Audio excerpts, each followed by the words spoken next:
Hey guys, welcome back to a brand new video here on the channel. So this is going to be a very spoiler-free review for Zach Cregger's Weapons. I had the premiere here last night in Sydney. I was going to do my review when I got home, but I had a feeling I had to sleep on this one. And I'm glad I did. And also just wanted to prioritize a bit of sleep.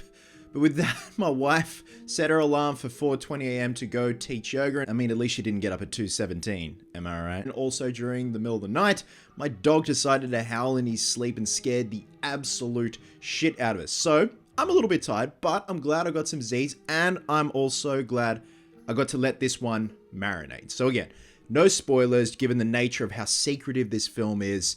There's going to be no spoilers with this one. I'm going to try and keep it as vague as possible. But going into this film, I did not know what to expect. The first two trailers, the marketing, like the very simple looking, crude, childlike drawing posters had me really intrigued as to what the hell was going on. And I commend Warner Brothers, Zach Cregger, for keeping everything as secret as possible. So the basic premise of Weapons is we got Julie Garner playing Justine Gandy, a teacher who teaches a bunch of kids, believe it or not, and at 2:17 a.m. one night, all but one of those kids gets up out of their bed, out the front door, and vanishes into the night and is just trying to figure out what the hell is going on and where these kids are. Again, going into this film, I had no idea what to expect. I had no idea what the payoff was going to be. And holy shit, that worked so well for me. I had an absolute ball with this film. It's a tonal roller coaster where I think any other film, if not done right, if not executed correctly, you'd say it suffers from an identity crisis. And this film has elements of that, I think, because of how competently directed and written this film was by Zach Cregger. That tonal shift, that constant tonal shift of you don't know whether to laugh, you do laugh, and then you're horrified at what's going on up on screen, paired with a quirky score that at times is very reminiscent of, let's say, Danny Elfman's quirky, upbeat Edward Scissorhands theme. It just seemingly worked for me. Really worked for me. Like, it's an emotional roller coaster. Yet the film is structured in a way where we go through the lives of several main characters. We see it from their perspective of how this story plays out, and then it intertwines. So you have elements of, like, let's say Pulp Fiction and that Simpsons episode Edge of Error, where we see a day in the life of all the Simpson family members and their perspective on that day, and then everything kind of wraps up at the end and comes together and intertwines. I'll say this as well, man, the acting is incredible. You've got a brilliant little cast here. Obviously Josh Brolin, Julie Gardner, we've got Benedict Wong, we've even got character actor Toby Huss. Oh man, I got peanut butter on my penis. But I think the standout for me is a young bloke by the name of Kerry Christopher. Top surname, bud. The kid goes to some dark places in this film and he really holds himself together, so I commend him for his performance. But again, the acting on a whole is brilliant. You've got some wonderful character actors, obviously Brolin, Garner, who are very busy at the moment. And from there, going through all the stories of these characters, their perspective of what's happening and how it all intertwines, and the payoff at the end. The payoff is something I was really worried about because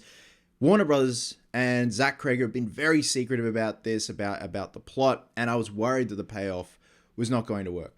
I feel like it definitely worked for me. Yet I also think this is going to induce a lot of talk, a lot of theories, a lot of endings explained, a lot of this is what I think, this is my take on the ending, this is my take on why X, Y, and Z and why this happened, which is great. You know, we were all conversing out in the lobby afterwards with our theories, and a friend of mine had a good theory, and I'm like, that's actually really good. I didn't think of it that way. You know, all these sets of eyes looking in from the outside with their perspective. I think that's great. And some creepy imagery too, man. Like the practical effects work is front and center here, and paired with some disturbing sound design, like Foley, when you're watching something horrific happen on screen, and then 10 seconds later, the audience is laughing. Now, the cinematographer for this film is Larkin Siepel. I hope I'm pronouncing your surname correctly. The look of this film, it felt like a film. And I know that term gets thrown around a lot these days because we're in the age of filming in digital and things can look too clean, too polished, too fake.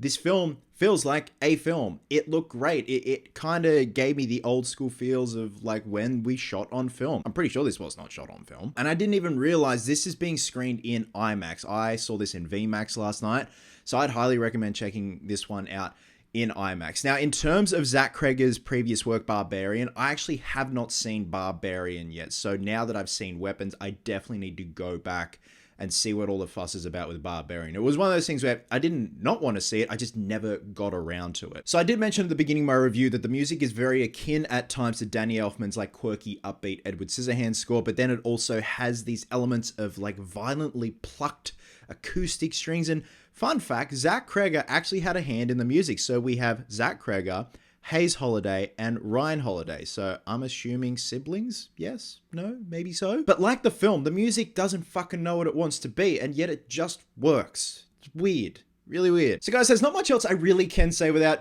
delving into spoiler territory. I may do an ending explain video or just a spoiler talk video on the weekend, you know, once the film's out and about, let it marinate with everyone. Hopefully once everyone's gone out, goes and sees it, which I hope, because this film needs a lot of eyes on it.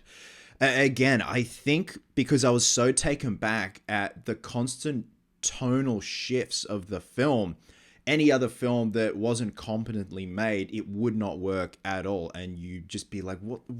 Choose a lane and stick to it. Yet this film is merging all over the place, not using its fucking indicator, and it just seemingly worked for me. And I thoroughly enjoyed it. I thoroughly enjoyed the speculating with my friends out in the lobby afterwards, and I'm keen to see what the discourse is going to be with this one, with theories and stuff like that. The payoff definitely worked for me. It wasn't exactly what I was expecting, but it worked nonetheless. It was very simple, yet at the same time, it will cause a lot of discussion. You got some wonderful performances. The structure of the film, where we see the days and the lives of these several main characters and their perspective and how it all intertwines. It's great. It's definitely one of those things where you see one character's perspective and you're like, oh, okay, yeah, all right, yeah, they set that up before. Okay, clever.